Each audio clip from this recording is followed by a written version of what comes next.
Hello mga pards, nandito po tayo sa may Alabang at yan sa harapan natin, yan po yung dating Star Mall Alabang at ito na yung bagong itatayo dyan mga pards. Silipin muna natin mga pards itong demolition din dito sa may kabilang side. So yan yung hiniba na rin dyan, so magkakaroon din ng panibagong gagawin dyan. Hindi natin alam kung anong gagawin nila dyan mga parts, abangan lang natin.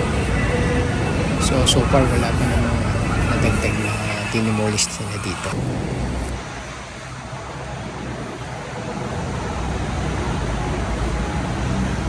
So ayan, punta na natin yung pinaka-pakay natin dito. So yun, so ito na mga parts, ayan na po yung update dito sa may Alabang Star Mall. So ayan, medyo malapit na sila sa ground zero, no? So may mga ilang level pa sila na i-demolish dito. So, most likely mga siguro mga 3 buwan na lang to at matatapos na nito at pwede na natin abangan din ang susunod nilang gagawin dito. Sa ngayon wala pa tayong nakikitang mga dito, signage kung ano talaga ang pinakabalak nila dito.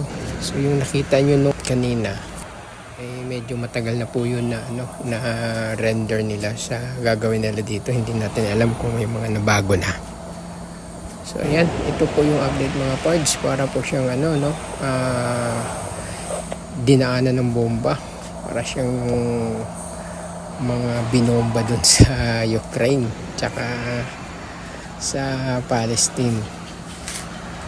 So yan, ito po yung kalagayan ngayon dito mga pards at so ayan, yan na po yung kaganapan dito at ito na pa yung bahaging likuran dun sa may Alabang Station. So ayan, medyo madami-dami pa silang titirahin dito at i-demolish.